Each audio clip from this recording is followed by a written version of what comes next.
নমস্কাৰ সানি technology YouTube চেনেলৰ দৰ্শকসকলক মই সানি আপোনালোক সকলোকে পুনৰবাৰ স্বাগতম জনাইছো। ৰাতিপুৱাৰ কেইবাটাও গুৰুত্বপূৰ্ণ খবৰ আপোনালোকৰ বাবে যুগুতোৱা হৈছে। গোটেইকেইটা খবৰে আপোনালোকৰ বাবে বহুতেই গুৰুত্বপূৰ্ণ, গতিকে আপোনালোকে ভিডিঅ'টো প্ৰথমৰ পৰা শেষলৈকে চাই থাকক। আজিৰ প্ৰথমটো খবৰে হৈছে মুছলমানে কান্দিব লাগিব, বিজেপিক ভোট দি ভুল কৰিলে মুছলমানে। মনোৰঞ্জন তালুকদাৰৰ বিস্ফোৰণ মন্তব্য। চামগুৰিত বিজেপিক ভোট দি ভুল কৰিলে মুছলমানসকলে। মুছলমান সমাজত বিজেপিৰ হৈ কাম কৰা একাংশ দালাল আছে, যিয়ে বিজেপিৰ নেতা মন্ত্ৰীৰ পৰা ধন লৈ বিজেপিক ভোট দিবলৈ কয়। 2024তো বিজেপিক ভোট দিলে কান্দিব লাগিব মুছলমানে। অসমত আকৌ বিজেপি চৰকাৰ হ'লে অসম শ্মশানত পৰিণত হ'ব। জুৰিয়াত CPIMৰ সভাত বিধায়ক মনোৰঞ্জন তালুকদাৰৰ ডাঙৰ মন্তব্য। মুছলমান সমাজৰ একাংশ দালালে বিজেপিৰ হৈ কাম কৰাৰ অভিযোগ মনোৰঞ্জন তালুকদাৰৰ। চামগুৰিত বিজেপিক ভোট দি ভুল কৰিলে মুছলমানসকলে। মুছলমান সমাজত বিজেপিৰ হৈ কাম কৰা একাংশ দালাল আছে বুলি মনোৰঞ্জন তালুকদাৰে মন্তব্য কৰিছে, যিয়ে বিজেপিৰ নেতা মন্ত্ৰীৰ পৰা ধন লৈ বিজেপিক ভোট দিবলৈ কয়। 2024তো বিজেপিক ভোট দিলে কান্দিব লাগিব মুছলমানসকলে। তাৰ লগতে তেওঁ মন্তব্য কৰিছে, অসমত আকৌ বিজেপি চৰকাৰ হ'লে অসম শ্মশানত পৰিণত হ'ব, এইবুলি মনোৰঞ্জন তালুকদাৰে মন্তব্য প্ৰকাশ কৰিছে। 2 নম্বৰ খবৰটি হৈছে মাত্ৰ এটা মাহতে 4টাকে ভূঁইকঁপ, কি হ'ব? 2025ৰ প্ৰথমটো মাহতে অসম কঁপাই গ'ল 4টাকে ভূমিকম্পই। 7 জানুৱাৰী 2025, তাৰ লগতে 21 জানুৱাৰী, 22 জানুৱাৰী, 23 জানুৱাৰীত ভূমিকম্পৰ জোকাৰণি।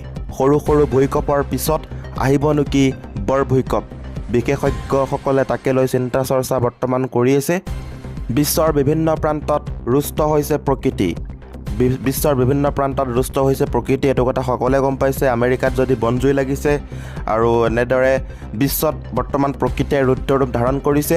নেপাল তিব্বতত সৰ্বাধিক 7.1 প্ৰাবল্যৰ ভূমিকম্প হৈছিল 7 জানুৱাৰীত, আৰু ভূমিকম্পত বিধ্বস্ত হৈছিল ঘৰ দুৱাৰ, কিয়নো মানুহে দিনক দিনে গছ গছনি কাটি তহিলং কৰিছে, আনফালে আকৌ পাহাৰ কাটি ৰাস্তা বনাইছে। গতিকে প্ৰকৃতিয়ে ৰুষ্টৰূপ ধাৰণ কৰিছে, ৰুদ্ৰৰূপ ধাৰণ কৰিছে। 50 বাৰকৈ আহিছিল আফটাৰ শ্বক, ভূমিকম্পত বিধ্বস্ত হৈছিল ঘৰ দুৱাৰ, আৰু 50 বাৰকৈ আহিছিল বোলে আফটাৰ শ্বক। তিব্বতৰ এই ভূমিকম্পত জোকাৰণি অনুভূত হৈছিল অসমতো। দিল্লী, কলকাতা, চীন, বাংলাদেশতো অনুভূত হৈছিল এই ভূমিকম্পৰ জোকাৰণি। অসমত অনুভূত হৈছিল প্ৰায় 5.3 ৰিখটাৰ স্কেল প্ৰাবল্যৰ জোকাৰণি। 21 জানুৱাৰীত 4.1 প্ৰাবল্যৰ ভূমিকম্প আহিছিল ৰাজ্যৰ বিভিন্ন প্ৰান্তত। 22 জানুৱাৰীত 8.57 বজাত 4.3 প্ৰাবল্যৰ ভূমিকম্পৰ জোকাৰণি, আৰু 23 জানুৱাৰী নিশা 12:54 বজাত 4.8 প্ৰাবল্যৰ ভূমিকম্প। এই ভূমিকম্পৰ অভিকেন্দ্ৰ আছিল ম্যানমাৰ। ঘনে ঘনে ভূমিকম্প হৈ থকাক লৈ উদ্বেগ হৈছে বহু প্ৰশ্নৰ। তাকে লৈ বিশেষজ্ঞসকলে বৰ্তমান চিন্তা চৰ্চা কৰি আছে। আৰু যদি মানুহে প্ৰাকৃতিক সৌন্দৰ্য ধ্বংস কৰে, গছ গছনি কাটি যদি তহিলং কৰে, বা পাহাৰ পৰ্বত কাটি যদি ৰাস্তা পদূলি বনায়, তেনেহ'লে প্ৰকৃতি আৰু ৰুদ্ৰৰূপ ধাৰণ কৰিব। 3 নম্বৰ খবৰটি হৈছে গণৰাজ্য দিৱসলৈ মাজত মাত্ৰ এটা দিন বাকী। ৰাজ্যৰ প্ৰান্তে প্ৰান্তে চলিছে আৰক্ষীৰ তালাচী। গণৰাজ্য দিৱসলৈ মাজত মাত্ৰ কেইটামান ঘণ্টা, ৰাজ্যৰ প্ৰান্তে প্ৰান্তে আৰক্ষীৰ নিষিদ্ধ তালাচী।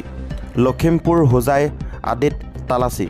সুকলমে গণৰাজ্য দিৱস পালন কৰিবলৈ চৰকাৰৰ প্ৰয়াস। কোনো দুষ্কৃতিকাৰীয়ে যাতে অঘটন ঘটাব নোৱাৰে, তাৰ বাবে লখিমপুৰ জলপথত চলিছে তালাচী অভিযান। লখিমপুৰ মাজুলী সংযোগী সোৱণশিৰি নদী পথত আৰক্ষীৰ তালাচী। দণ্ডাধীশক লগত লৈ চলোৱা হৈছে অভিযান। আন প্ৰান্ততো চলোৱা হৈছে অভিযান গণৰাজ্য দিৱসক লৈ পেলাই। 4 নম্বৰ খবৰটি হৈছে এটা পলিটিকেল ৰাজনৈতিক খবৰ। বিজেপিৰ 50ৰ ঊৰ্ধৰ নেতাই 2024ত নাপাব পাৰে দলীয় টিকট।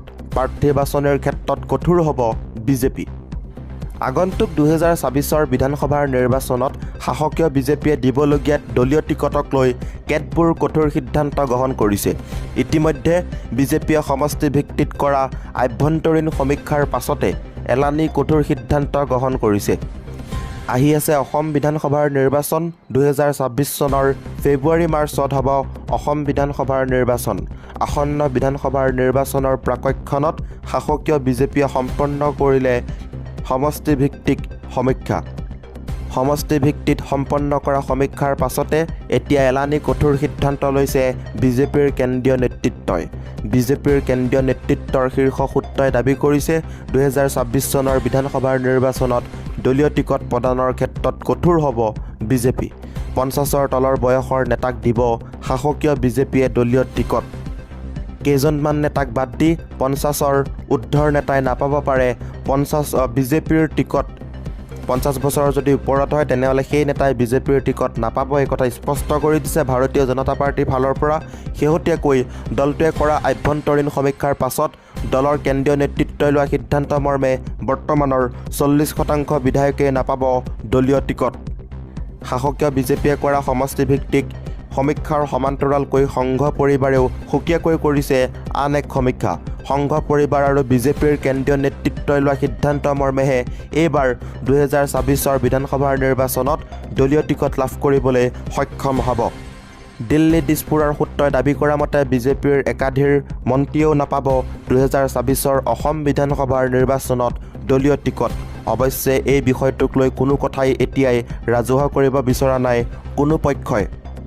অৱশ্যে মুখ্যমন্ত্ৰী হিমন্ত বিশ্ব শৰ্মাই এই ক্ষেত্ৰত কেন্দ্ৰীয় নেতৃত্ব আৰু সংঘ পৰিবাৰৰ সৈতে দলীয় টিকট কাক কাক দিব বা নিদিব সেই লৈ সৰ্বশেষত এলানি বৈঠকত মিলিত হ'ব। ইপিনে ৰাজ্যিক বিজেপিৰ সভাপতি পদত নতুনকৈ নিযুক্তি পোৱা সাংসদ দিলীপ শইকীয়াই 2024 নিৰ্বাচনত টিকট প্ৰদান বা কৰ্তনৰ ক্ষেত্ৰত কিমান ভূমিকা ল'ব পাৰিব তাক এতিয়াই কৈ দিব নোৱাৰি। ইয়াৰ লগতে 5 নম্বৰ খবৰটি হৈছে দুৰ্নীতিৰ শিপাসহ হিমন্ত বিশ্ব শৰ্মাক ব্ৰহ্মপুত্ৰলৈ দলিয়াব কংগ্ৰেছে। ভূপেন বৰাৰ মন্তব্য। ভাৰতীয় সংবিধান সলনি কৰাৰ চক্ৰান্ত ৰোধ কৰিবৰ বাবে ভাৰতীয় জাতীয় কংগ্ৰেছে আজিৰে পৰা এবছৰলৈকে ৰাইজক সজাগ কৰিবলৈ অভিযান চলাব।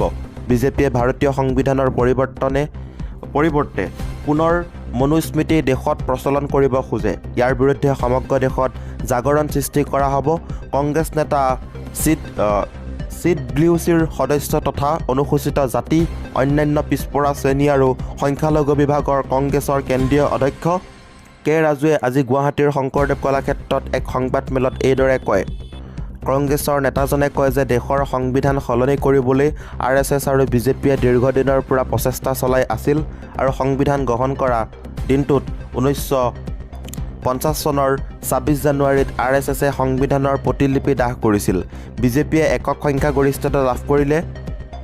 সংবিধানক নস্যাৎ কৰিবৰ বাবে চলোৱা অপচেষ্টা দেশৰ জনগণে এইবাৰ ধূলিসাৎ কৰিছে। বিজেপি আৰু RSSৰ সংবিধান বদলিৰ এই দীৰ্ঘদিনীয়া অভিযান নোহোৱা কৰিবৰ বাবে কংগ্ৰেছে আজিৰে পৰা এবছৰলৈকে ৰাইজৰ ওচৰলৈ সংবিধান সুৰক্ষাৰ বাণী লৈ যাব। আজিৰ এই ভিডিঅ'টোৰ মাধ্যমেৰে আপোনালোকক কেইবাটাও গুৰুত্বপূৰ্ণ খবৰ দিব